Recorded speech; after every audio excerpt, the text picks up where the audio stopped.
Graham, you're back. I suppose when you haven't seen your horse for a little while, it's always nice to get that first impression that you have when you see him. Yeah, I mean, I'm happy with how he's doing. He looks fit.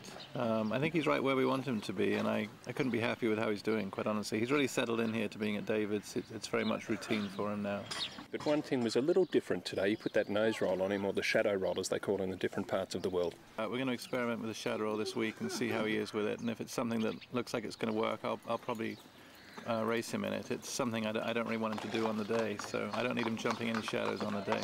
Is that an issue with him to keep him focused at his track work? Because if we watch him every morning, he takes everything and he knows what's going on. Yeah, and it never has been. I was actually very surprised he did it, and you know, everybody asked me about it on the day. I never saw him do it, and I assumed it wasn't that big a deal. But he did put in a pretty good jump, and you know, if that had been a race, it could have cost him. So I just don't want that to happen on the day.